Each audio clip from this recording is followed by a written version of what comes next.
Campanhas da Era das Trevas, o Cerco de Chthoniya. Anos de trevas e sangue. Disse que os anais da guerra são escritos apenas por aqueles que provaram a vitória. E nisso pode ser que a verdade morra conosco aqui hoje. Lutem agora, não por triunfo ou glória, mas com o coração cheio de rancor e vingança. E morram confortados, sabendo que nenhum registro do nosso momento mais sombrio será feito. Interceptação de Vox sem autoria, da queda de Dranan, do Império Caído. Nos anos que se seguiram à traição de Horus, o Império foi arrastado do limiar de uma era dourada e mergulhado em um cataclismo. A traição do mestre de guerra permitiu que as sementes amargas de rebelião e corrupção, plantadas ao longo de 2 séculos durante a Grande Cruzada, criassem raízes. E delas, galhos retorcidos cresceram para sombrear a galáxia. Na escuridão, onde antes a sanidade e a ordem prevaleciam, agora reinavam o desespero e o caos. Tudo o que antes era valorizado, agora não passava de combustível para as engrenagens da guerra. Aqueles que haviam jurado lealdade a Horus haviam perdido qualquer aparência de nobreza e se revelado como seres sem vergonha, depravados e tomados por uma ambição distorcida. O que não foi reduzido a ruínas e cinzas, sob os pés dos maiores exércitos que já existiram, tornou-se presa dos habitantes do Materium. Chamados através de rupturas na própria realidade por acólitos do profano e do corrupto. Mesmo enquanto as vastas legiões de Horus avançavam sobre o sistema Sol para reivindicar o prêmio do próprio terror, uma guerra como nenhuma outra rugia entre as estrelas. Feitos que de outra forma passariam para os anais como lendas aconteceriam sem serem registrados nem mesmo em uma breve anotação. Grandes heróis caíram apenas para serem enterrados sob os corpos dos mortos sem nome, ou aqueles que poderiam se lembrar deles agora mortos e a memória deles perdida para uma guerra que consumiu tudo. Tal foi a magnitude dos anos finais e amargos da heresia de Horus. Batalhas eram travadas não por ganho estratégico ou vantagem tática, mas sim para satisfazer intenções assassinas. O sangue de bilhões foi derramado simplesmente para facilitar a morte de bilhões a mais no rastro da guerra. Mundos foram deixados como casas mortuárias, os ossos de bastiões outrora prósperos do Império apodrecendo sobre a terra enegrecida e corrompida. Aqui, quando parecia que a luz vacilante da própria humanidade seria extinta, nada do que um dia existiu tinha valor agora. A Grande Cruzada foi em vão e no final só restou a morte. Apesar disso, aqueles que permaneceram leais ao Império continuaram lutando na escuridão e na dor contra aqueles que se voltaram contra eles, sem esperança de vitória e com a pretensão de honra perdida. Eles não lutavam mais por glória ou conquista como antes, mas lutavam, levados ao limite da sanidade, por vingança, motivados a sobreviver apenas para poderem lutar novamente. Eles ficaram ombro a ombro, sombras para sempre mudadas do que foram um dia, e juraram um novo juramento, um juramento de lutar para sempre. Pois agora, eles sabiam que só poderia haver guerra. Anos de trevas e sangue, os anos finais da guerra da heresia de Horus nas sombras. Os eventos que ocorreram nas proximidades do segmentum solar durante a marcha de Horus sobre Terra se tornariam algumas das batalhas mais lendárias e significativas que o Império já conheceu, ofuscando qualquer outra em toda a história da humanidade. Rogal Dorn, o primarca da 7ª Legião e pretoriano de terra, havia preparado suas defesas contra a inevitável chegada das hordas traidoras. E o próprio imperador travava uma guerra secreta, dentro da teia, o espaço que existia entre a realidade e o imatério. As forças lealistas foram posicionadas em defesas tripuladas que iam desde o muro de contenção do próprio Palácio Imperial até as distantes e geladas luas de Plutão. As forças traidoras deixaram destruição ao se reunir e se preparar para atacar o Sistema Sol, a posição mais defendida da galáxia. O berço da humanidade, no entanto, não era o único lugar onde a batalha ainda continuava. Durante os últimos anos da heresia, os remanescentes das frotas expedicionárias, forças de guarnição e bandos de guerra que ainda estavam dispersos pelos confins mais distantes da galáxia não viajaram todos para convergir sobre Terra. Muitos atenderam a esse chamado, mas foram contidos por bloqueios entrincheirados e tinham números pequenos demais para romper e se juntar à luta. Ao lado do Imperador Traidor, forças dos Filhos do Imperador, Guarda da Morte, Guerreiros de Ferro, Devoradores de Mundos e 1000 Filhos se reuniram no núcleo interno, mantendo efetivamente os punhos imperiais lealistas cativos em seu próprio mundo natal.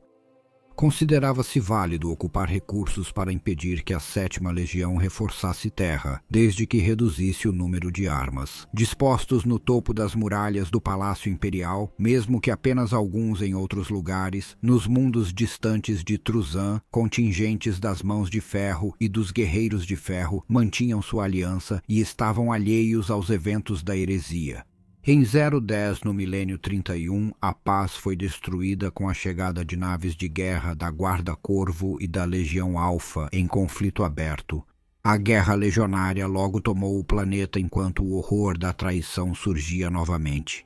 Toda a cidade capital de Druzen e bilhões de seus habitantes foram perdidos. Em poucas horas, a imensa estrutura se desprendeu de seu suporte gravitacional e caiu violentamente na superfície do planeta. Alguns estavam envolvidos em guerras criadas por eles mesmos, campanhas para exterminar aqueles que antes chamavam de primos, ou guerras de atrito alimentadas por ódio amargo. Os objetivos estratégicos gerais de muitos desses conflitos eram insignificantes em comparação com a oportunidade que representavam de cobrar um preço em sangue daqueles que haviam se tornado inimigos jurados. Pouco se pensava no espírito de conquista nobre e expansão que prevalecia durante a Era da Grande Cruzada. E, em vez disso, a destruição total do inimigo e de qualquer domínio que ocupassem tornou-se a única medida de vitória. A campanha de Foracan, uma frota lealista composta por fragmentos reconstituídos das companhias de batalha dos Salamandras e das Mãos de Ferro, chegou ao sistema Foracan em 013 no milênio 31, tendo abandonado qualquer esperança de romper os bloqueios que cercavam Terra e, com eles, trouxeram a guerra. O sistema Foracan era mantido por uma guarnição da 4ª Legião desde o fim da Grande Cruzada, apesar de Pertrabo não ter sido atraído para lá, simplesmente para subjugar sua população ou para estabelecer uma base fortificada de operações em uma posição estratégica no Segmentum. Eles vieram proteger a extração das vastas reservas de Prometeu do planeta, localizadas sob as areias de suas enormes massas de terra. No final da Grande Cruzada e durante a heresia de Horus, a produção das extensas refinarias de Foracan III havia sido distribuída por toda a Legião Traidora. E sua contribuição para a campanha de terror foi reconhecida pelo próprio mestre de guerra. Inicialmente, nos anos logo após Horus se voltar contra o Império, o planeta era um movimentado ponto de passagem para suas frotas de batalha, e o tamanho da força de guarnição cresceu exponencialmente, com as plataformas de atracação orbital do planeta sendo ampliadas para acomodar essa atividade e fortificadas com baterias defensivas substanciais. Tribos nômades percorriam continentes áridos, vivendo em domos erguidos rapidamente, ligados por passarelas e plataformas elevadas sobre as areias do deserto. Os principais assentamentos nas localidades das refinarias eram habitados pelas forças de trabalho que viviam sob o domínio dos Guerreiros de Ferro. Bilhões de almas subsistiam aqui, amontoadas em unidades habitacionais enferrujadas, empilhadas em grades que se estendiam por quilômetros além do alcance da visão. Gerações viveram e morreram conhecendo apenas o trabalho árduo nas plataformas escaldantes de Prometeu. A intensa atividade no sistema durou pouco, pois as forças traidoras foram reunidas em direção ao Sistema Sol. Em vez disso, saquearam recursos dos mundos conquistados em seu caminho, deixando Foracan III cair na irrelevância. Nenhuma ordem formal foi emitida para os guerreiros de ferro deixarem sua posição no sistema Foracan. A mudança de foco levou alguns dos comandantes mais impetuosos entre suas fileiras a deixarem suas respectivas companhias para se juntar às linhas de frente da guerra. Isso deixou apenas uma seção dos comandantes mais estoicos e resolutos da 4ª Legião, que decidiram manter a dominação sobre o sistema. Mesmo que fosse apenas para privar as forças lealistas de seus recursos restantes, identificando uma oportunidade de atacar a fortaleza dos traidores em Foracan III. Embora sua força estivesse diminuída e grande parte de seu efetivo tivesse sido direcionada para o Sistema Sol e para fazer uso de seus recursos, a frota lealista imediatamente partiu para o ataque. Uma frota de ponta atravessou o corredor de fogo dos arcos defensivos orbitais do planeta. A maioria da frota usava protocolos automatizados por falta de tripulações disponíveis. Após romper o cordão interno da rede de defesa, salamandras e ferro combinados, forças de ataque manual pousaram e estabeleceram uma cabeça de ponte nas áridas planícies do nordeste de Foracan III. Inicialmente, eles encontraram pouca resistência enquanto se agrupavam em formações mecanizadas e se dispersavam de seus locais de pouso primários em uma varredura metódica, setor por setor. As ações iniciais das forças traidoras foram detectadas por assinaturas de calor nas varreduras de Auger, de longo alcance das forças lealistas além do horizonte. Os dutos de milhares de refinarias de Prometeu foram incendiados sob o comando dos guerreiros de ferro, com combustível suficiente para queimar por décadas. Grossas nuvens de fuligem oleosa subiram alto na atmosfera, depois caíram de volta como uma lama gordurosa quando se condensaram. Com essa ação destrutiva, a legião de Perturabo pretendia criar um inferno poluído pelo qual as forças lealistas teriam que atravessar para entrar em batalha, não importando a direção do avanço das forças realistas. Eles enfrentaram forte resistência dos guerreiros de ferro, que em Foracan III aprimoraram estratégias, fortaleceram defesas e mantiveram vigilância, apesar de parecerem redundantes na guerra. Isso, porém, era equilibrado pela fúria vingativa que queimava nos corações do 10º de Ferro e dos filhos de Vulcã. Ambas as legiões, despedaçadas e quebradas em Istavan V, consolidaram sua fúria e decidiram trazer a morte aos seus inimigos jurados a qualquer custo. Pontas de lança blindadas se chocaram enquanto se enfrentavam em frentes de centenas de quilômetros de largura nas vastas planícies desérticas, deixando os cascos enegrecidos e queimados de milhares de veículos blindados espalhados pelas dunas. Combates brutais tomaram conta dos densos assentamentos de trabalhadores e os cruzamentos de becos estreitos entre os blocos centrais se tornaram armadilhas mortais enquanto esquadrões de atiradores de elite e franco-atiradores eliminavam seus alvos. Qualquer indivíduo corajoso ou tolo o suficiente para tentar atravessar o terreno aberto. No tumulto da derrota de Horus, o destino do sistema Foracan foi esquecido, e seja qual for a força que reivindicou a vitória ali, parece que tão poucos sobreviveram que não existem registros significativos. Nenhuma bandeira de lealdade a qualquer uma das facções foi fincada naquela terra. Quando a última chaminé da refinaria se apagou, restaram apenas os destroços carbonizados de inúmeras máquinas de guerra e os corpos destruídos de milhares de guerreiros, deixados para serem consumidos pelas areias em movimento. Os depósitos de Vesdale. Por toda a galáxia, legiões abriram caminhos de destruição pelo espaço. Seus comandantes não deviam obediência a nenhuma autoridade superior e não tinham restrições em sua fúria contra Vesdale. Secundos, o Primarca, Leman, Russ e a 6ª Legião desconheciam os segredos do planeta antes do ataque. Assim não vieram libertar os depósitos de armas guardados ali. Em vez disso, foi uma ação movida pela raiva, fúria e um desejo de destruir seus irmãos traidores. Pouco se sabia sobre o valor do mundo Armorium fora daqueles da 20ª Legião. De fato, acredita-se atualmente que a concentração de suprimentos e equipamentos, como era, foi parte de um dos muitos subterfúgios complexos criados pelo Alfarius em pessoa. De forma apropriada, o planeta em si não possuía defesas orbitais evidentes que o destacariam como um objetivo de valor militar. e, em vez disso, ele ficava distante das rotas mais frequentadas, discreto e inofensivo, em meio a uma galáxia assolada por distúrbios e inquietação. Enquanto a frota dos lobos espaciais se reunia dentro do sistema, a Legião Alfa e seus aliados, tanto seculares quanto janízaros, não fizeram nenhum esforço para resistir ou confrontá-los. Um ato que enfureceu Leman Russ, que interpretou isso como uma falha em reconhecer sua autoridade e posição.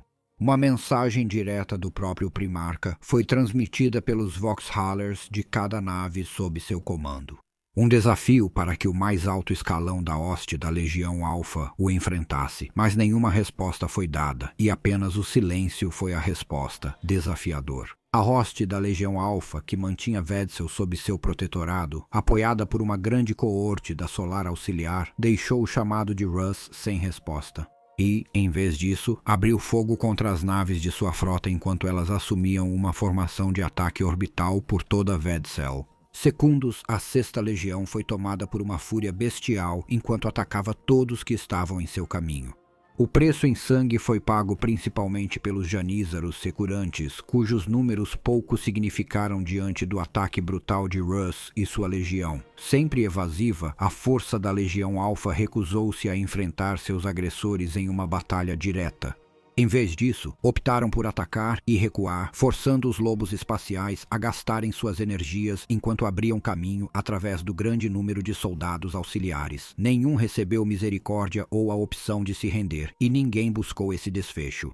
Registros das batalhas que ocorreram nos vastos depósitos de Vedsel, incluindo transmissões selecionadas. Imagens capturadas pelos capacetes dos guerreiros da Sexta Legião registraram um número alarmantemente baixo de mortes confirmadas de inimigos da 20ª Legião.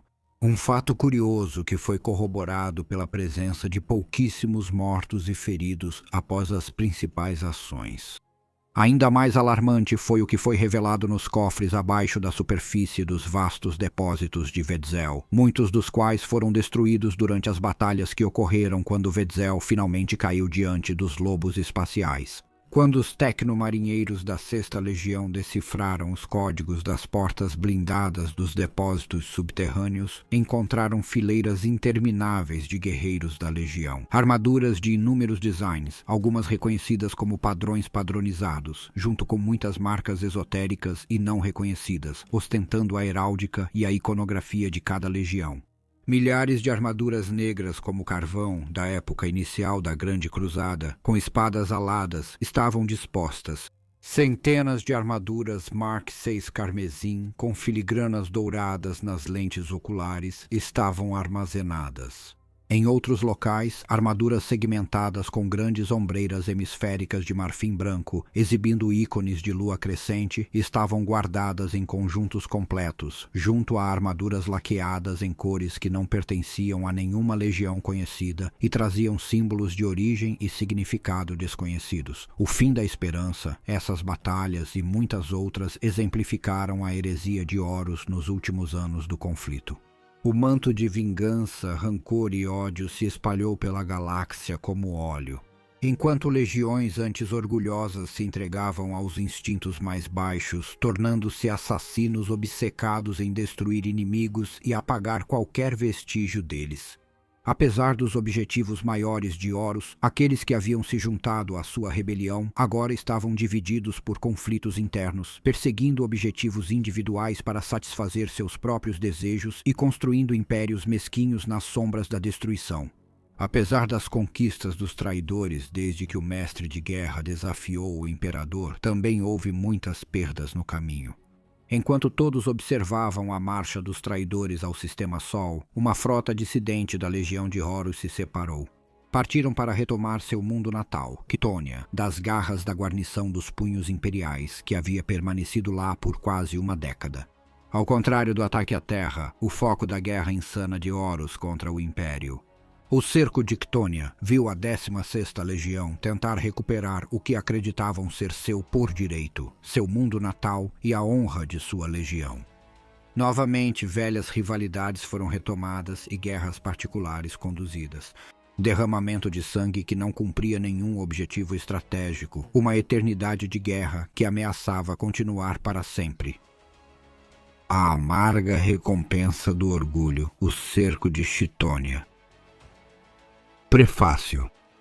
Esta é a verdade do Império. Esta é a história da Era das Trevas, quando Horus se voltou contra o Imperador e destruiu para sempre o Império. Um tempo de traição e heroísmo que moldou nossa própria Era Pálida à sua imagem sangrenta, condenando-nos a um futuro sombrio que só reserva guerra.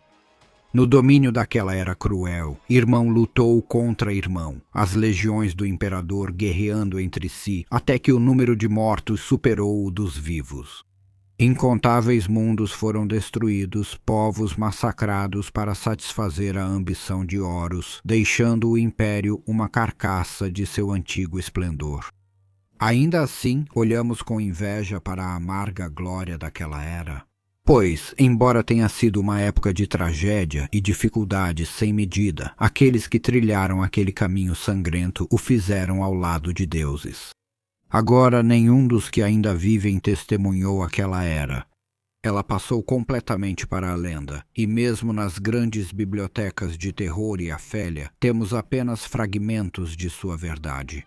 Para aqueles que viveram à sombra de sua tragédia, deve ter parecido que o Império jamais se recuperaria de um ódio tão imprudente. No entanto, o ciclo da história sempre segue adiante, sua miséria e glória se repetindo em igual medida. Agora, nestes tempos difíceis, a história da ascensão e queda da humanidade é tão vital para nós quanto foi naqueles anos sombrios. Todos conhecem o amargo fim ao qual a história deve chegar, e ainda assim, ao ouvi-la, encontram a força que um dia foi empunhada pelos heróis das eras passadas. Esta é a verdade do Império, esta é uma história da heresia de Horus. Guerras são vencidas por aqueles sábios o suficiente para deixar de lado a vaidade e o orgulho, mas lendas só são forjadas por aqueles corajosos o bastante para enfrentar a adversidade. Atribuído a Leman Russ, mestre dos lobos espaciais em Olho da Tempestade, os anos finais e cataclísmicos da heresia de Horus estão repletos de resistências desesperadas e massacres brutais. Morte e destruição podiam ser encontradas em todos os lugares, para todos, por todo o Império. O pretexto de uma guerra, travada por qualquer objetivo além do ódio, já havia desaparecido. Os exércitos buscavam apenas saciar sua sede de vingança e sangue. Ignorando a vitória ou qualquer esperança para o futuro, mas obcecados apenas com a necessidade de arrastar antigos inimigos e acabar de uma vez por todas com as velhas rivalidades. Em meio a toda essa loucura, o cerco de Chitônia representa o ápice do sacrifício desnecessário, do heroísmo esquecido e do ódio obstinado.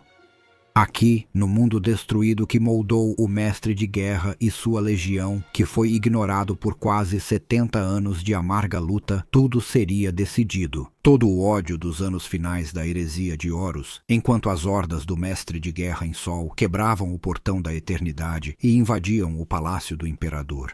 Os punhos imperiais em Chitônia lutaram até o fim, e mesmo enquanto Horus sucumbia ao sombrio fascínio do poder nos céus acima do terror, os filhos de Horus em Chitônia buscavam apagar a desonra de perder seu mundo natal. Nos anos seguintes, esses atos de coragem fútil seriam esquecidos, ofuscados pela última batalha apocalíptica no terror e por aqueles para quem essas pequenas guerras seriam contadas. Seu epitáfio final agora não passa de notas de rodapé na história, debatidas por estudiosos do obscuro. Apesar de toda a ironia de sua formação, há muito a ser elogiado nos anais desse conflito. Muito pode ser aprendido sobre a natureza da heresia de Horus e sobre os guerreiros que travaram essa guerra tão infame. Para realmente entender os eventos do cerco de Chitônia e sua importância para o conflito mais amplo que foi a heresia de Horus, primeiro é preciso situá-lo em seu tempo e contexto. Esta não foi uma batalha isolada, mas a conclusão inevitável de uma cadeia de eventos iniciada muito antes de seu desfecho sangrento. Assim como na própria heresia de Horus, os estertores finais da guerra em Chthônia foram o ápice de décadas de rancores, rivalidades e infortúnios. Durante aqueles anos sombrios, laços de mágoa e tristeza foram frequentemente ignorados. Os registros sobreviventes da Era Sombria expõem o caminho que leva ao fim inevitável desta história, a trilha de arrependimentos e sonhos fracassados. Isso nos leva a uma das últimas e mais icônicas batalhas esquecidas da heresia de Horus. Esta é uma história sobre o cerco de Chthônia, a queda do terror. A maioria dos relatos dos anos finais da heresia de Horus não menciona o cerco de Chthônia por um motivo: a queda do terror. Essa batalha, a última jogada desesperada de Horus e o confronto final com seu pai e criador, ofusca quase todos os outros eventos, não importa a importância que possamos atribuir a eles. Assim, revisitaremos brevemente essa batalha tão épica para que ela possa ser deixada de lado pelo restante deste tratado e seja devidamente abordada em um tomo próprio. O Sol foi alvo de ataques traiçoeiros e sabotagens em 010, Milênio 31, mas essas incursões menores foram rapidamente repelidas pelos defensores. Só em 013 Milênio 31 é que uma invasão em larga escala do Sistema Sol seria realizada pelo exército traidor. Um ataque em tal escala que Dawn e suas forças exauridas só poderiam atrasar seu avanço sobre Terra. Esse assalto estaria ocorrendo ao mesmo tempo que os filhos de Horus começaram seu ataque a Chthônia, com o desembarque de Horus em Terra, ocorrendo ao mesmo tempo que o ataque final de sua legião às defesas dos punhos imperiais. Embora alguns tenham questionado o momento do evento, é amplamente aceito que as ações finais do cerco de Chthônia ocorrem no mesmo instante em que o imperador derrotou seu filho traidor, Horus, em combate pessoal. No entanto, qualquer ligação entre esses dois eventos permanece puramente especulativa, dada a distância que separa os sistemas Chthônis e Solaris, Carta Galáctica, Circunspectus, Chthônia 00100, Milênio 31. Chthônia era um mundo de rocha dura, perfurado por vermes, com túneis e cidades subterrâneas orbitando uma estrela azul, lentamente moribunda e furiosa, em um sistema de outra forma sem vida. Colonizada em um passado perdido, Chthônia era um mundo de riquezas que foi sistematicamente esvaziado ao longo de milhares de anos, restando apenas uma carcaça oca. A humanidade cavou ainda mais fundo na crosta de Chthônia e perfurou sua superfície com colmeias de processamento, que eventualmente desabaram e ruíram nas cavernas sem fim que existiam abaixo de sua superfície árida e venenosa. Esses reinos sem luz de mineração, túneis e colmeias caídas servem como refúgio e prisão para a raça brutal da humanidade, que sobreviveu à Era das Contendas em Chthônia, relativamente próxima de Terra no vazio, e com quem algum contato menor e intermitente havia sido mantido mesmo durante a Era das Contendas, fez de Chthônia um dos primeiros mundos a ser incorporado ao novo império, já que Chthônia naquela época não possuía nenhuma forma de governo organizado. Isso foi feito sem o consentimento de sua população, que em grande parte permaneceu intocada no subsolo. Enquanto o jovem império buscava colher o que restava das escassas riquezas minerais de Chthônia. De fato, a expedição da Quinta Legião, que primeiro inspecionou Chthônia, recomendou a erradicação da brutal sociedade nativa, considerando-a um ninho de serpentes enroladas na escuridão, que seria melhor ser destruído. Porém, o Império buscava presas e enxergou nas profundezas de Chthônia uma nova fonte de riqueza nas habilidades de seu povo. A extensão do submundo de Chthônia e suas hordas invisíveis provariam ser um tesouro maior do que o Império havia previsto. Eles não só se mostraram excelentes recrutas tanto para o exército imperial quanto para as legiões astartes, mas também abrigavam um dos primarcas perdidos. Sob a direção de Horus Lupercal, recém-nomeado mestre da 16ª Legião, o povo de Chthônia serviria tanto como guerreiros nos exércitos imperiais, quanto como trabalhadores nas fábricas recém-restauradas. O maior desses altos renascidos seria renomeado Portão de Lupacar. Serviria como ponte entre o submundo sombrio que treinava guerreiros brutais de Ctônia e a superfície, onde forasteiros tentavam restaurar o brilho da antiga glória de Ctônia. Adendo: após o início da heresia de Horus, Dawn ordenaria a subjugação de Ctônia e a repressão de seu povo indígena. Vendo isso como uma fortaleza de traidores às portas de terra, a mesma guarnição que Horus havia deixado para vigiar seu mundo natal foi dispersada e seus sobreviventes desapareceram nas profundezas inexploradas de Ctônia para continuar sua resistência. Enquanto os punhos imperiais se contentavam em ocupar a superfície e a infraestrutura orbital, a colmeia do Portão de Lupacar foi renomeada para Portão do Traidor, e os monumentos que homenageavam o mestre de guerra do Império foram destruídos. A restauração do mundo destruído de Ctônia foi interrompida. Os ocupantes imperiais focaram em extrair o máximo de recursos para sustentar o esforço de guerra cada vez mais desesperado. Em Sol e Além, parte 1. Sombras do futuro, aqueles que falam de vitória antes que o inimigo esteja morto são tolos. Só quando o golpe final é desferido é que a luta termina. Atribuído a Angron, o Anjo Vermelho, mestre dos Devoradores de Mundos, 642006, milênio 31. Chitônia não veria apenas um cerco durante a heresia de Horus, mas dois. O primeiro, um sangrento precursor do segundo, um espelho sombrio do destino que aguardava Chitônia nos anos finais da heresia de Horus. Esse primeiro cerco, embora breve e muito menos catastrófico que o seguinte, serve para preparar o terreno para o que se tornaria uma das batalhas mais icônicas dos momentos finais da heresia de Horus. Após o infame massacre do Drop Site, onde o poder reunido de várias legiões lealistas foi destruído pela traição, Roqual Dawn colocou em prática planos para fortificar o Segmentum Solar e o Sistema Sol, com grande parte de sua legião ainda dispersa. Após aquela batalha, Dawn só pôde defender alguns mundos-chave, tentando impedir o avanço dos traidores tempo suficiente para reunir as outras legiões. Paramar, Beta, Garmin e Lauren Alpha se tornariam as linhas de frente das fortalezas mundiais da Guerra Civil para conter o avanço dos traidores. Horus não podia ignorar essas fortalezas lealistas e deixá-las para trás enquanto avançava em direção ao terror e ao inevitável confronto com o Imperador.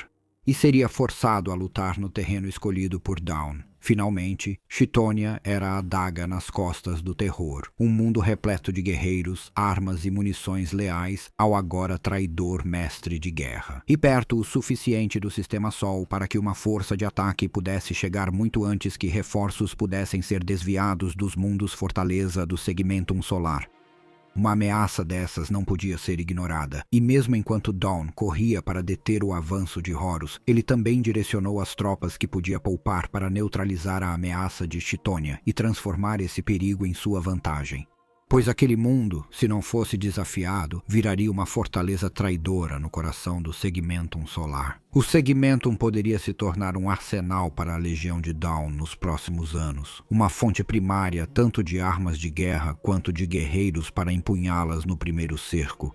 Para esse fim, Dawn enviou o 9º e o 14º Batalhões da 5ª Imperial e a 13ª Grande Companhia dos Lobos Espaciais, vários coortes terranos do Exército Imperial e até 3 sodalidades da Legio Custodes para Chitônia.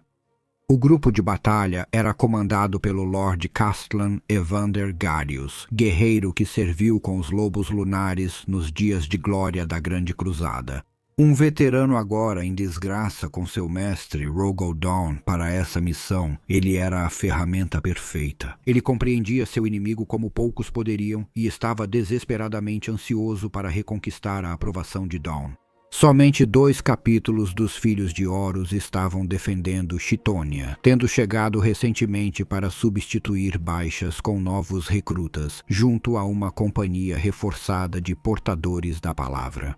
Essas forças limitadas não poderiam esperar resistir à fúria do Império. Um fato que certamente não passou despercebido pelo reconhecido gênio militar do traidor Senhor da Guerra. e que implica que Horus não tinha intenção de lutar para manter o controle de seu mundo natal adotivo. Horus apostou tudo em um grande ataque de terror a partir de sua nova fortaleza no extremo norte galáctico. Para ele, parece que Titânia foi um blefe estratégico, um meio de desviar parte da força de Dawn e nada mais. Talvez tenha sido o conhecimento prévio da estratégia ou simplesmente o pragmatismo diante de uma força avassaladora que afligiu as forças traidoras em Titânia no ano 006 do milênio 31. Eles pouco tentaram enfrentar a frota de invasão em batalha aberta. Suas naves estelares abandonaram o sistema diante da frota imperial que entrou no sistema de Estônia. Os guerreiros das legiões traidoras, isolados em Estônia, optaram por não enfrentar os desembarques lealistas. Em vez disso, eles recuaram para a alta torre do portão de Lupacal e para o terminal Atlas, aparentemente com a intenção de montar uma defesa contra a invasão desses redutos mais fortificados. Desdobrados por assalto orbital, os guerreiros da frota da 13ª Grande Companhia dos Lobos Espaciais lideraram o ataque imperial. E nas planícies cinzentas, diante da torre imponente do portão de Lupacal, o primeiro sangue foi derramado. Os lobos não deram trégua e varreram as unidades isoladas que encontraram, liberando todas as armas à sua disposição e não dando ao inimigo nenhuma chance de se reagrupar ou contra-atacar. Das unidades dos filhos de Horus que enfrentaram os guerreiros de Fenris naquele dia, nenhuma sobreviveu e poucos dos restos deixados para trás puderam ser identificados. A maioria foi despedaçada ou destruída, além do reconhecimento fácil em suas batalhas contra os Mil Filhos, que haviam ocorrido pouco mais de um ano antes. As criaturas da 13ª Grande Companhia aprenderam a não poupar nada ao guerrear contra as legiões. Os Astartes, como os lobos de Fenris, banharam Estônia com o sangue de seus antigos senhores. Os punhos imperiais pressionaram o ataque na vasta torre do portão de Lupacal, com o exército imperial encarregado de cercar a imensa estrutura. Uma falange de 7 dreadnoughts Leviatã de cerco destruiu o portão principal, despedaçando o olho dourado de Horus que o adornava. Embora os filhos de Horus tenham lutado tenazmente no portão, conseguiram apenas atrasar os imensos dreadnoughts. Uma das poderosas máquinas de guerra foi derrubada por uma rajada de disparos de Melta e outra por tiros à queima-roupa de um tanque de cerco vindicator. As táticas brutais da Grande Cruzada enfrentaram o valor das legiões. Astartes, onde antes tais ataques ousados haviam dominado inimigos menores, mostraram-se menos eficazes contra os fuzileiros espaciais traidores do Imperador. Ainda assim, os filhos de Horus, apesar de toda a sua resistência, não conseguiram resistir à quantidade de inimigos. Os punhos imperiais seguiram atacando, deixando só cadáveres verdemar atrás. Logo atrás dos guerreiros que haviam limpado a guarita, veio um grupo de Hoskars e Varagir dourados e cinzentos, liderados por Evandro Garius, da 456ª Companhia. Esses guerreiros de elite buscavam tomar rapidamente o controle do cofre celestial no topo da torre mais alta, onde repousava o trono negro de Ctônia, o próprio assento de onde o mestre de guerra traidor já havia governado o mundo. Isso o motivou em sua ânsia de conquistar esse grande troféu para seu próprio primarca. Garius enviou o melhor de seus guerreiros para o ataque ao cofre celestial, onde algumas dezenas de filhos de Horus e autômatos induzidos impediram seu avanço. Em uma série de batalhas habilidosamente planejadas, os filhos de Horus, superados pela elite de 2 legiões, usaram a própria cidade alta como arma, mesmo sabendo que era uma luta fútil. Junções de energia foram preparadas para explodir, portas de anteparo foram seladas e, em um caso, toda uma subseção do pilar superior 19 foi destacada da superestrutura elevada, por meio de uma série de parafusos explosivos, para levar um esquadrão de Hoskils a uma morte ardente. Por quase 4 horas, os filhos de Horus mantiveram o Lorde Castelano Garius afastado, ignorando suas próprias perdas e os danos aos níveis superiores da colmeia.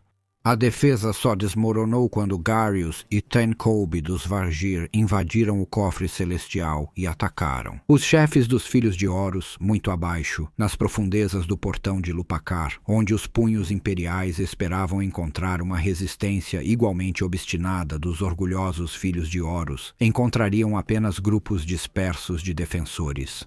Logo, os comandantes lealistas perceberam que os traidores não pretendiam defender a ampla cidade alta. Mas, ao invés disso, pretendiam sabotar sistemas-chave para torná-la inútil para os atacantes. Um prêmio vazio a ser colocado aos pés de seu imperador, restando-lhes pouca escolha. Os punhos imperiais se comprometeram a proteger algumas instalações-chave, sabendo que não poderiam frustrar completamente as artimanhas de seu inimigo. Brecheiros com escudos dominaram os sabotadores filhos de Horus, que tentavam sobrecarregar os reatores antigos do portão de Lupacar, mas não impediram que destruíssem as matrizes de augúrio e as baterias de macrocanhões da colmeia. Sob ataque de batedores dos punhos imperiais e caçadores dos lobos espaciais, a maioria da guarnição dos filhos de Horus recuou pelo subportão nas raízes do portão de Lupacar e desapareceram nas profundezas inexploradas do submundo de Quitônia, onde, mesmo isolados, continuaram a representar uma ameaça para as forças lealistas ocupantes. Um troféu amargo. Apesar de tais pequenos contratempos, Quitônia agora pertencia a Rogal Dawn, o imenso estandarte com o olho de Horus, que antes pendia alto sobre as laterais da antiga colmeia do portão de Lupacar, foi arrancado e queimado.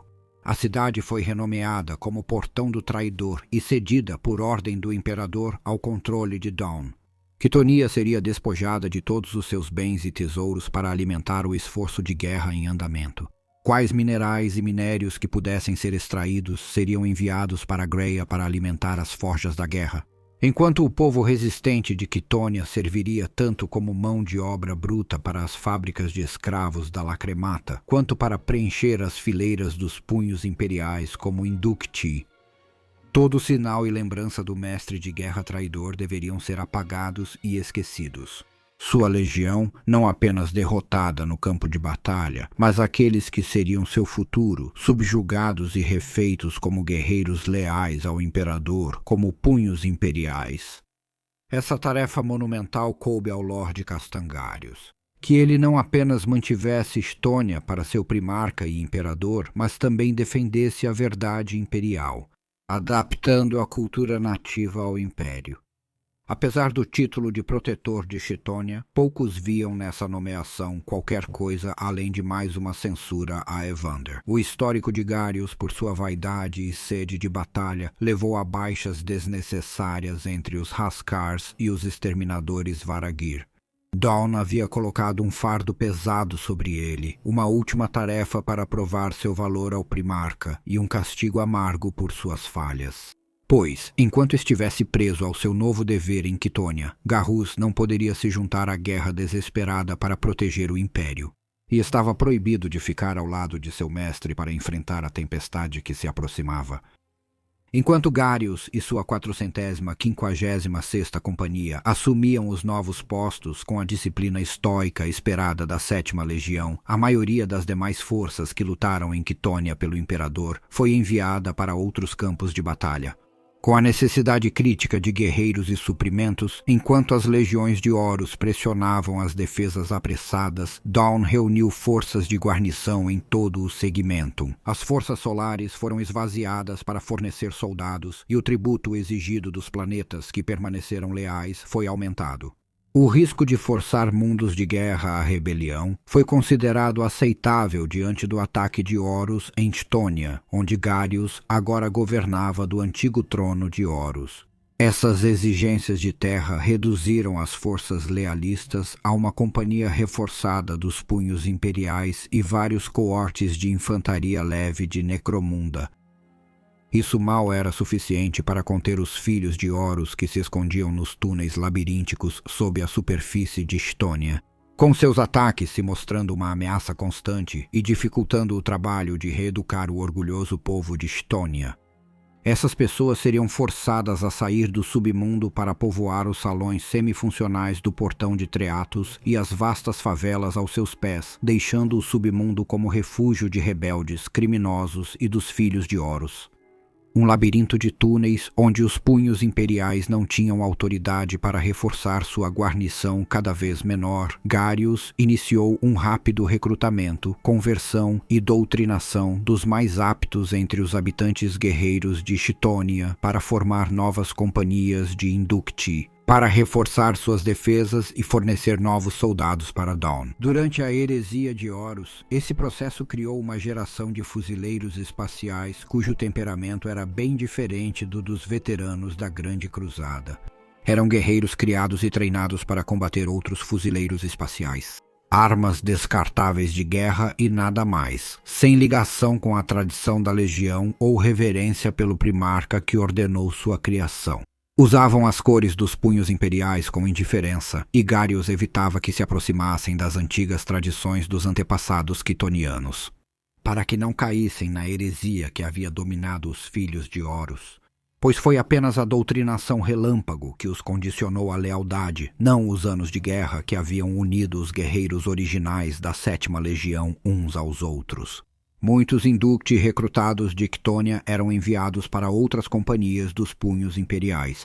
Isso retardaria as tentativas de Garius de fortalecer as defesas de Quitônia, mas foi compensado em certa medida pelos benefícios do destino para Quitônia. Receberia alguns poucos ganhos inesperados das batalhas travadas pelo amplo império. Vários destacamentos das chamadas Legiões Despedaçadas, aquelas legiões que sofreram as piores baixas durante o massacre de Dropsite, tentariam usar Quitônia como base para incursões contra redutos traidores ao sul galáctico de Terra. Eles até receberiam um destacamento de milhares, os remanescentes da Quinta Irmandade, que haviam fugido de Próspero após sua destruição e buscado a misericórdia do Imperador. Eles haviam sido inicialmente condenados às prisões abaixo do palácio, mas com o início da heresia de Horus, foi-lhes oferecida uma chance de redenção. Garius, que confiava nesses traidores duplos tanto quanto seu primarca, alojou-os no Faros Obscuros, a antiga torre de luz que estava desmoronando à beira do Mar Venenoso, e os colocou para lutar contra os remanescentes da guarnição dos filhos de Horus nas profundezas do submundo. Esses não seriam os últimos órfãos de guerra a encontrar seu caminho até Chitônia, pois, à medida que a maré da guerra se voltava cada vez mais a favor dos traidores, cada nova derrota fazia com que mais almas desesperadas reforçassem as forças do Lorde Castelano Garius. Quando Talon caiu, sua superfície ficou para sempre marcada pela fúria da hoste traidora. Quase 3 companhias de punhos imperiais e tropas do exército imperial conseguiram abrir caminho e fizeram a perigosa jornada até Chitônia. Aguardariam o próximo ataque ali, com estoicismo fatalista. Menos de um ano depois, Beta Garmin em si, o grande mundo Fortaleza Dawn, havia se erguido para proteger. As fronteiras do Segmentum Solar cairiam diante do ataque do Mestre da Guerra, e as forças lealistas dispersas recuariam para novos refúgios pelo Segmentum e além. Cada tragédia trazia a Garius e seus guerreiros histórias de heroísmo e desafio, formando a base da lenda da heresia de Horus, escrita sem eles. Presos como estavam ao dever de conter os traidores que se escondiam no submundo de Quitônia. Enquanto a heresia de Horus caminhava para seu capítulo final, quando o Mestre da Guerra estendeu a mão ao terror, Quitônia já estava cheia de guerreiros vindos de últimas resistências e inúmeros massacres. No entanto, ela mesma mal sentira o toque selvagem da batalha. Essa monotonia não duraria, pois nos últimos meses da heresia de Horus, toda a sua fúria terrível finalmente chegou a Quitônia para cobrar o que lhe era devido. Parte 2. O começo do fim. Bem e mal são como o vento, são ideias volúveis cujo valor muda a todo momento. O dever é como a pedra, não se move facilmente e seu valor pesa muito sobre aqueles que são corajosos o suficiente para aceitá-lo. Evander Garius, comandante da 456ª Companhia dos Punhos Imperiais, 759.013, milênio 31. Poucos, naqueles últimos anos terríveis da heresia de Horus, esperavam um ataque a Chthônia. Horus estava no auge do poder, após dispersar os lealistas e quebrar as defesas de Sol. Seus exércitos viraram hordas incontáveis. Suas frotas reinavam supremas, e seu próprio poder superava o de seus irmãos, e talvez até mesmo o do próprio imperador. Ele não precisava de Chthônia, pois para alcançar a vitória suprema bastava esmagar o terror e arrancar a coroa da testa de seu pai. O mestre da guerra já superara as cavernas escuras de sua juventude. Mesmo assim, muitos filhos de Horus consideravam a presença dos punhos imperiais em seu mundo natal um insulto à honra de sua legião. Vendo em Chthônia a imagem dos dias de glória da Grande Cruzada, ela era o símbolo constante da legião imutável. Mesmo quando a própria heráldica dos guerreiros de Horus mudou, deixá-la nas mãos do inimigo era para tais guerreiros impensável. Assim, o ataque a Chthônia não foi motivado por necessidade estratégica, mas por orgulho ferido e uma necessidade desesperada de recuperar algo. As legiões traidoras quase haviam esquecido a honra, até mesmo aqueles da legião que nunca haviam pisado em Chthônia viam nisso o epítome do guerreiro. Idolatravam os rituais brutais e as tradições sangrentas das gangues que um dia dominaram o submundo e imitavam o modo daqueles que um dia caminharam na escuridão sob aquele mundo. Muitos entre os guerreiros veteranos da legião consideravam essas imitações cópias pobres, carentes da disciplina e do orgulho que marcaram aqueles que lutaram nas provações da Grande Cruzada. Eles carregavam as marcas das antigas gangues e lutavam com a mesma ferocidade, mas enquanto as gangues da antiga Chthônia viam o sangue e a violência como uma necessidade de sobrevivência. Os guerreiros mais jovens dos filhos de Horus se deleitavam com isso, não como uma ferramenta preferida de conquista, mas como o propósito de sua existência. Essa corrupção, a lenta transformação de guerreiros em simples assassinos, se espalhou pela legião, mesmo enquanto seu primarca caía cada vez mais sob a influência de Lorgar e Erebus, uma decadência que alguns consideravam repreensível. Os veteranos que condenavam essa diluição da legião eram tão leais a Horus e à sua rebelião contra o imperador quanto qualquer outro, mas buscavam garantir que a legião permanecesse como uma lâmina afiada. Já houve um tempo em que o mestre da guerra tinha as ferramentas necessárias para construir seu próprio império. Eles eram conhecidos dentro da legião por um título simples, os verdadeiros filhos de Chthônia, dentro das fileiras dos filhos de Horus. Os verdadeiros filhos eram uma sociedade guerreira que seguia as antigas leis de Chthônia e as tradições da 16ª Legião.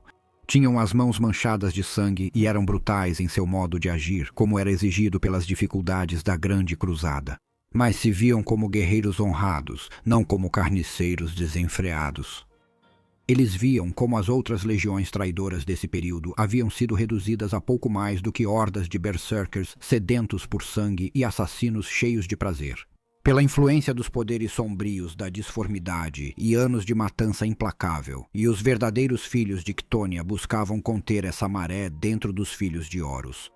Isso não vinha de algum esforço para se redimir, pois eles permaneciam tão dedicados ao Senhor da Guerra quanto qualquer um de seus seguidores, mas do desejo de manter a pureza da legião e sua utilidade para o primarca como uma arma em sua guerra contra o imperador. A glorificada herança quitoniana de sua legião tornou-se sua arma contra a influência de Erebu. E aqueles que buscavam degradar as legiões de outrora e torná-las algo menor do que haviam sido. Sua obsessão por Chthônia e pelas tradições dos que lutaram e morreram em seu submundo escuro faz com que os verdadeiros filhos tenham achado especialmente irritante a ocupação lealista daquele mundo. Além de cortar o suprimento do sangue cetoniano à legião, foi uma mancha na honra e orgulho dos que viam aquele mundo como o lar dos filhos de Horus. Eles buscavam sua reconquista, mas os verdadeiros filhos tinham poucos defensores no círculo do mestre da guerra, cada vez mais dominado por forasteiros. e só quando o mestre da guerra estivesse à beira da vitória eles teriam permissão para perseguir esse objetivo. Os preceitos de Ctonia. O seguinte é extraído de um dos poucos textos chtonianos remanescentes que antecedem a chegada do imperador e do império àquele mundo. Tais textos antigos eram considerados sagrados pelos verdadeiros filhos, exemplos da sabedoria de Chtônia que eles buscavam emular e propagar por toda a legião. Este exemplo em particular serve para mostrar que um verdadeiro guerreiro deve exercer tanto a inteligência quanto a violência na mesma medida, sempre se esforçando para trazer a vitória para a legião, até ser derrotado por um guerreiro superior e se tornar parte de sua lenda. Alguns afirmam que essa é a origem da tradição quitoniana de revestir os crânios de inimigos honrados com ouro. A vitória é o ouro do guerreiro, comprada com sangue e astúcia. Seu brilho não se apaga com o tempo, renovado no coração vermelho da batalha, até que, por sua vez, seja colhida novamente, não na derrota, mas na eternidade. Pois o ouro é o túmulo do guerreiro, o coração da legião. Entre os verdadeiros filhos, o principal era o guerreiro Veren Ashurharden, renomado como o primeiro dos saqueadores. Um filho da sombria garganta de Chtônia e veterano de algumas das batalhas mais sangrentas da Grande Cruzada. Foi ele quem pediu ao mestre de guerra o direito de retomar Chtônia, para oferecê-la a Horus como tributo quando ele se sentasse no trono do terror como o novo mestre da humanidade, com suas forças ascendentes em Sol e nos sistemas ao redor. E apenas relatos vagos das outras legiões juradas ao imperador. Horus tinha poucos motivos para negar o pedido de um guerreiro tão leal.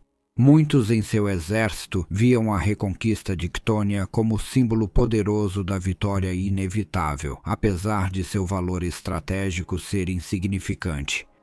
Veron recebeu o selo do mestre de guerra e a autoridade para reunir uma frota e expulsar o inimigo de Ctonia, com poucos entre as forças traidoras se opondo ao ataque. Na verdade, foi apenas Alfarius que alertou o mestre de guerra contra tal extravagância, pedindo que ele dedicasse totalmente suas forças à guerra em terra. Mas o mestre de guerra ignorou as palavras daquele senhor da guerra imprevisível. Verin rapidamente reuniu suas forças com seus veteranos. O 23º capítulo dos Filhos de Horus estava no centro de sua frota, e convocando os outros verdadeiros filhos para oferecerem seu apoio ao ataque. Liderados pela própria nave de Verin, o Túmulo de Ouro, os vários comandantes dos verdadeiros filhos começaram a se reunir nas ruínas do sistema Beta Garmin. Suas naves estavam ancoradas próximas ao ponto Mandeville, em preparação para a viagem pelo Imperium, que os levaria a Chtônia. Eles testemunhariam a partida da vasta armada do próprio Horus enquanto ela avançava para o Sistema Sol. Acreditando que sua vitória agora era inevitável, eles mediram sua determinação de retomar Chtônia contra o desejo de estar ao lado do mestre da guerra quando ele estivesse nos portões do próprio Palácio Imperial. No entanto, o pragmatismo era um dos preceitos que os verdadeiros filhos prezavam, e assim se contentaram com o conhecimento de que suas próprias batalhas estariam ao lado das de seu primarca, nos anais da história, uma vez que o novo império foi construído das cinzas do antigo. No total, 6 capítulos dos Filhos de Horus se reuniriam para o ataque. Quase 20.000 dos legiões Astartes, todos que já haviam sido testados e provados nos longos anos da heresia de Horus.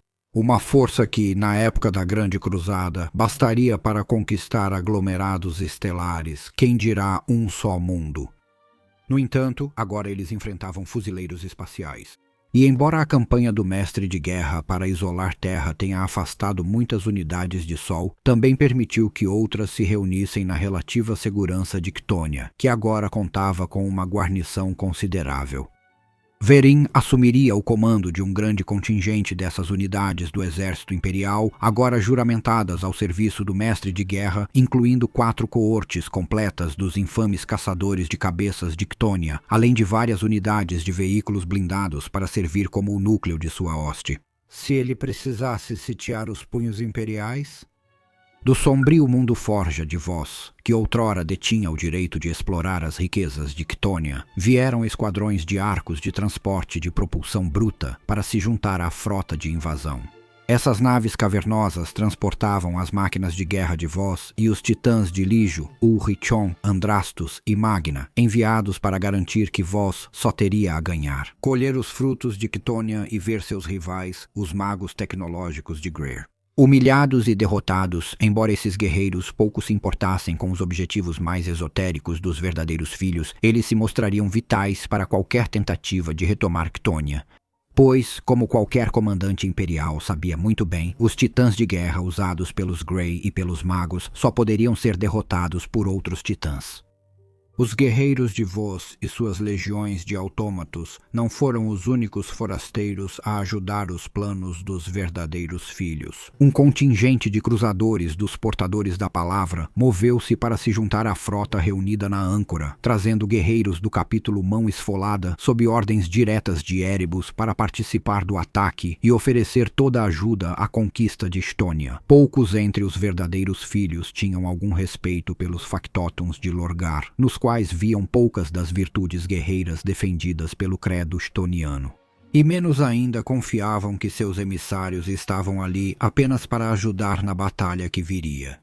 No entanto, Veren não podia recusar nenhum guerreiro disposto a lutar ao seu lado e discutiu com seus capitães que os portadores da palavra deveriam ter a chance de provar seu valor e honra no campo de batalha antes de serem condenados. Era, disse ele aos capitães reunidos, o modo estoniano de julgar um guerreiro por suas ações e não por sua reputação.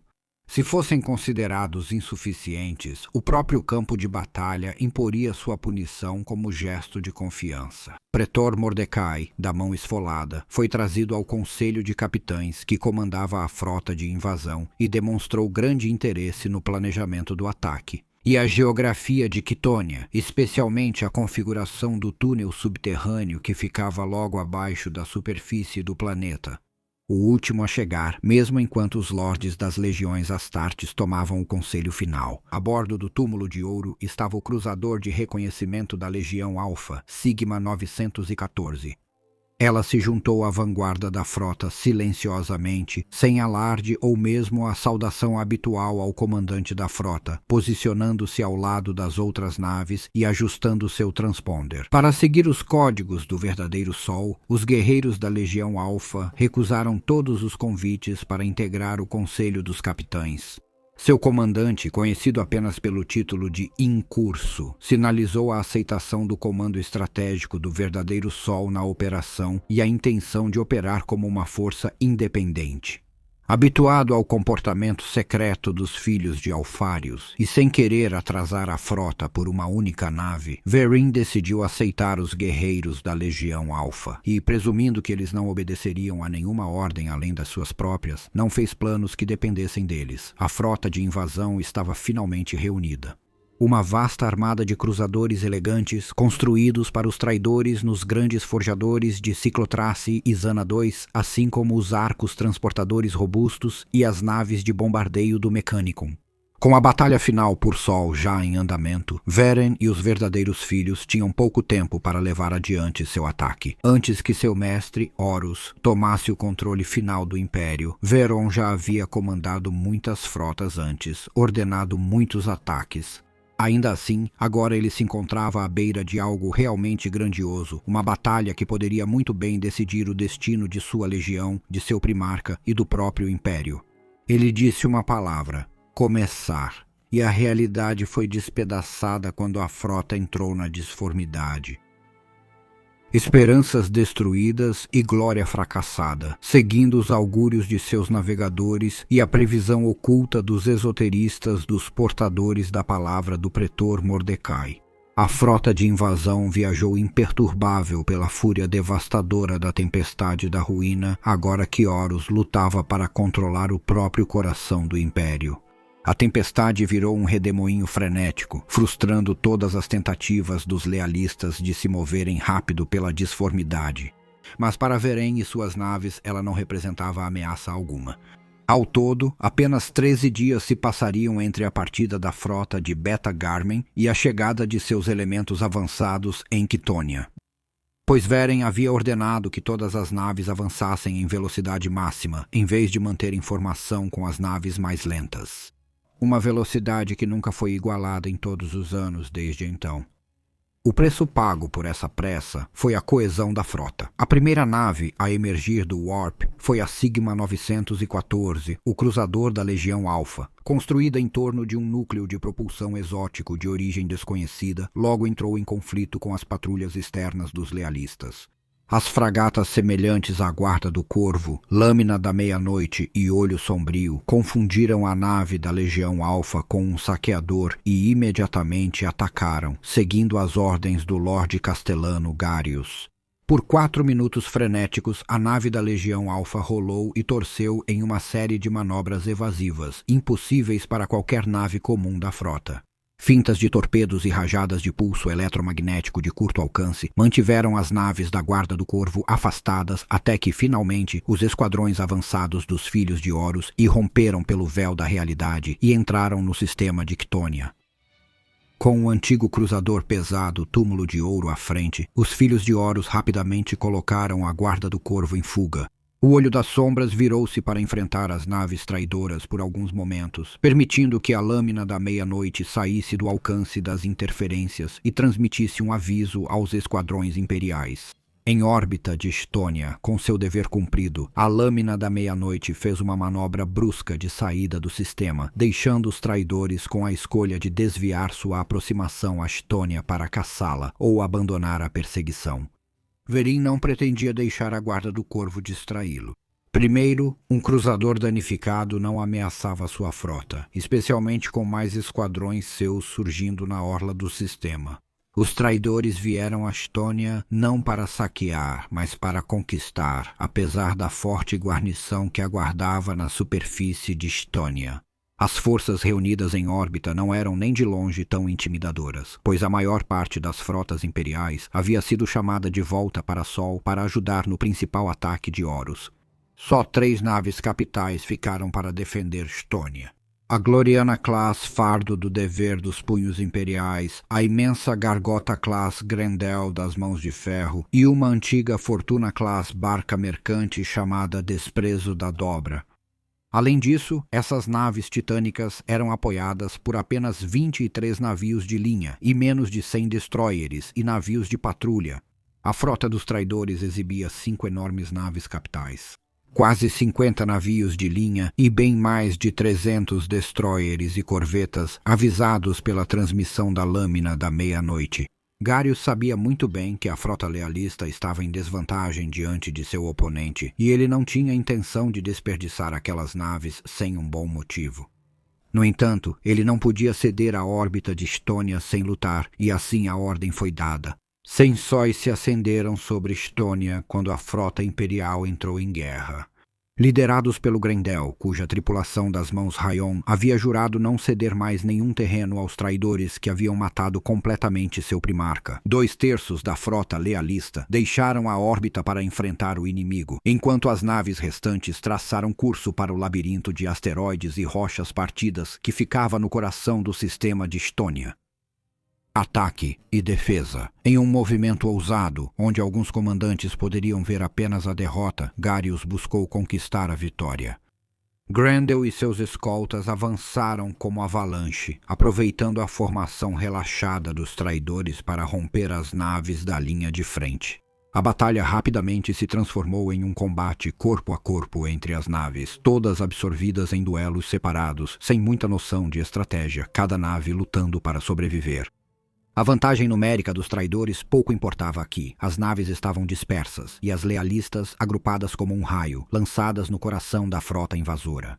As incontáveis baterias de canhões do Grendel destruíam um cruzador após o outro, sendo as arcas de transporte do Mechanicum o alvo do Grendel. Garius ordenou aos Mãos de Ferro destruí-las, pois sabia que perder seus titãs seria um golpe crítico para os traidores. Ignorando o fogo de cruzadores traidores, com convéses em chamas e equipes de abordagem no casco, o Grendel alcançou o alcance dos canhões do objetivo. Uma barragem assustadora iluminou o vazio, muito maior do que qualquer canhão de cruzador poderia disparar. Uma torrente de fogo para atingir os próprios céus. Mas não veio do Grendel. Ao invés disso, perfurou a lateral do Grendel com força suficiente para desviar aquele behemoth de metal de sua rota e rasgar sua blindagem de 1 metro de espessura como se fosse papel, no meio da translação. A Sacra Astra, o couraçado de casco negro do infame mago tecnológico Magai Yelev Jekovat, havia aberto fogo com uma vasta lança de luz negra.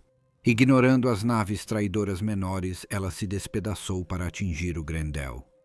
Em seguida, a Sacra Astra, as naves de Ciclotrace, com seu furor suicida e armas exóticas, inclinaram decisivamente a balança para os traidores. O Grendel foi partido ao meio. Seus canhões ainda disparavam e grupos da tripulação lutaram por mais 3 horas, mas ele já estava morto no espaço. Uma dúzia de cruzadores lealistas abriram um buraco na formação dos traidores e partiram em direção à segurança do espaço profundo. O restante queimou na esteira da frota de invasão, enquanto ela entrava em órbita de Ctônia, Magos. Draikovac ofereceu suas congratulações a Verin, oferecendo seus serviços em troca de uma parte das riquezas de Ctônia, mesmo enquanto os Magos de Voz pediam para Verin barrar seu rival da campanha. No entanto, Verin enfrentava problemas maiores do que a interminável política dos magos tecnólogos do Mechanicum. Pois enquanto os Grendel e a frota imperial o atrasaram no vazio, Lord Castelo e Garius prepararam uma recepção para ele em Quitônia, a pira da ambição. A frota invasora dominava a órbita, enquanto as naves lealistas fugiam ou se escondiam no centro do sistema. Mas abaixo deles, a vasta placa orbital que servia de ligação entre o vazio acima e o solo abaixo estava em ruínas. Garius ordenou que toda a energia da placa orbital fosse desligada, tornando-a inútil para os traidores e dando a Veron o devido aviso de suas intenções. Ele preferia ver Quitônia se tornar inútil antes de entregá-la aos traidores. Ele sacrificaria cada nave e cada guerreiro sob seu comando para contrariar o inimigo, mas faria isso apenas onde o sacrifício prejudicasse seu inimigo. A plataforma orbital era o principal meio de levar cargas pesadas à superfície de Estônia pela escada orbital que ligava a fortaleza Atlas. Com a instalação em ruínas, o único meio de Velan de enviar seus guerreiros era por queda orbital. Direto para a boca dos canhões dos lealistas, direto para o coração da fúria de Garius. Fim da parte 1 do Cerco de Quitônia.